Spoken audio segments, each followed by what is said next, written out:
Hi, this is Bonnie, and today I wanted to show you how you can use a lot of different papers and make your own moon scene background. It doesn't particularly work with a busy patterned paper, but for the most part, you can go ahead and use a lot of different types of papers to make your own moon in your background. So two of the sets I'm going to be using are from Fairy Hugs. This one is BumbleTwinkle, and this one already comes with several moons in it, but you can change out any of these to make them with a moon. And I'm also going to be using PetalShimmer from Fairy Hugs. So I'm going to show you what I'm talking about, and then we're going to get started. So this is what I did to this paper. You can see the difference between the two. This is really simple process for you to do with any of your papers. Now, I have several different sizes of circle cutout from cardstock.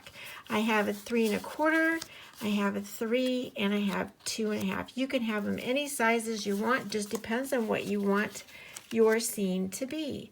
So, for example, I'm going to go ahead and show you again how I did this one, and that size happens to be 2 1/2. Now, I just used Distress Oxide, either chipped sapphire or faded jeans, but for the most part, I think I'm going to stick with, for this video, with the chipped sapphire. And I use my blending brush. Again, you can put this anywhere, on your paper. You might want a different type of design, and I'll show you what I mean by that in just a second. So all I do, and I've showed you this before in my other videos, is I just hold this down. You can also make a mask and use that mask over and over again as well. This just happens to be a less expensive thing for me to use. So I just use cardstock. And it also really does help to have a good inked pad. So if your pad isn't very inky, you're gonna have to add more. Or if your pad's too inky, you're gonna get a lot of a glow for your moon. So that's how that will look. Pretty much the same as the one I just did over here. Now this corner right here, you can set that right back down and place that over and get that little spot. And that works. So that's how I make my moons. Really simple, but I wanted to show you how it does make a difference for different papers and how you can be selective. Okay, for instance, this is PetalShimmer, and I'm going to use the size 3, I believe. I'm going to double check what I did. Yes, I used it because I did test this on some other cards that I'll share with you later. Not in this video, but in another video. Now, I really like this part right here. And so you can pick that out. You can pick out anything. And all I do is, again, same concept.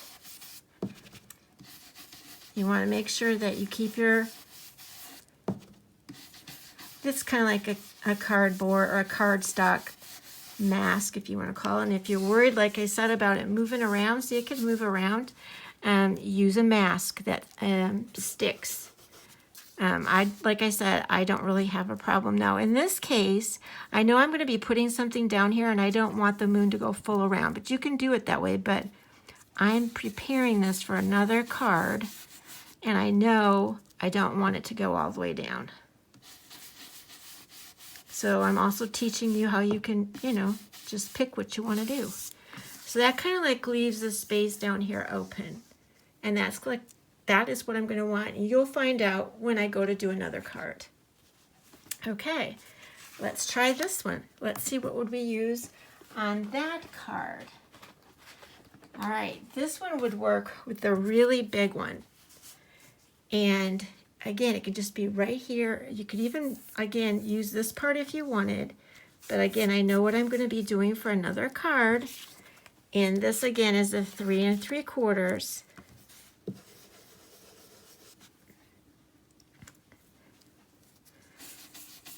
And it's not just a matter of making a circle, it is being selective as to where you want it on your card, in your scene. And another thing you can do before you even do this, if you wanted to, is you can, I always call it audition. You can audition your stamps by using the acetate, and then you'll know exactly where you want your moon. So that makes a really lovely moon. You can see how it has the different looks to the inside of it. And this is one of my favorites that I like to use a lot. And basically this is really kind of fun.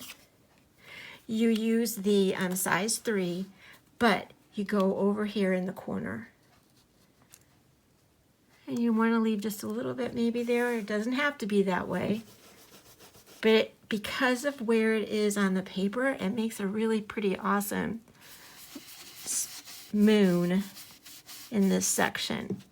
Now these papers weren't made particularly to have a moon on them, but they work really well. I'm going to turn this one around. Okay.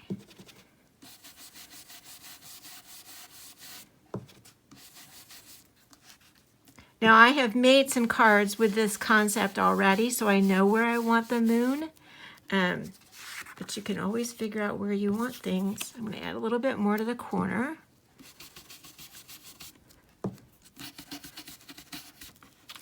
All right, now you can see how cool that is. And when you start putting your stamps on it, it's going to be really neat. All right, we've got a couple more. This one works really well with the real large one as well. And it's just going to go right in the center. Well, actually to the side just a little bit. And that's because I'm going to have a main focus of stamping right here. So I'm able to put that one over to the side. But I just wanted you to see the transformation of how you can use any papers other than, like I said, a really busy paper, although some people might think this is a busy paper. But I'm talking about pattern busy papers. It's harder to do, not saying you can't, it's harder to do a moon with a really busy paper. But I just wanted you to see you can do your own moons very simply. All right. See, that one's really pretty too. All right, one more from the PetalShimmer. And I want to make sure I got the one. Okay, this is again another really large one. And it's just going to go right here in the center. And again, it really helps make the silhouette stamps to be right there so they look like they're walking with a moon behind them. It's really cool. And you can see I'm not really putting very much ink on there to get that moon. And the transformation is just really fun.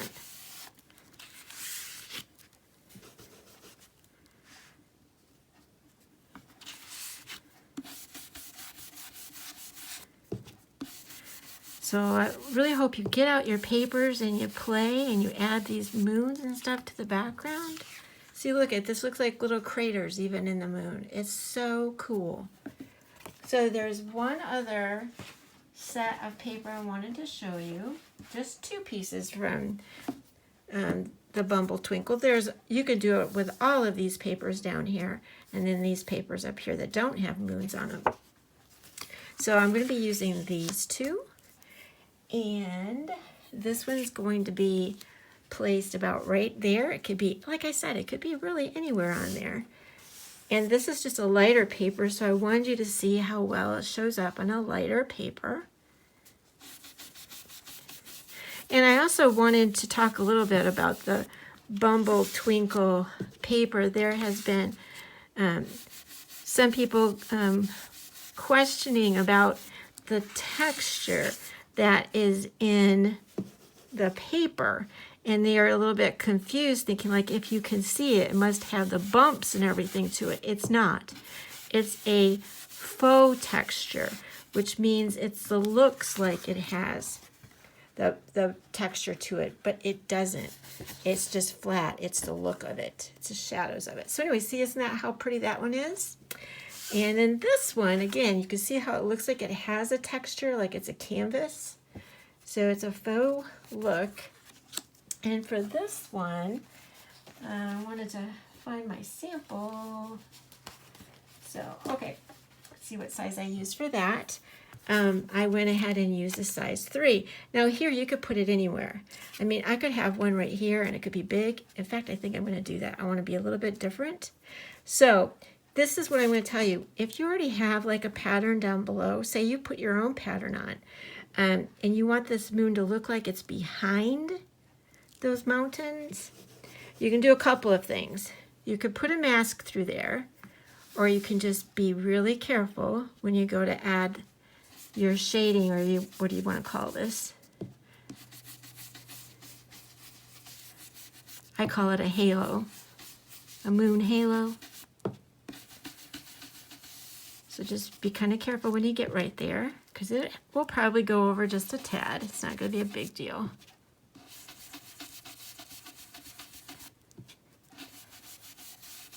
And I have this one ink pad or ink thing that likes to add a little bit of lines.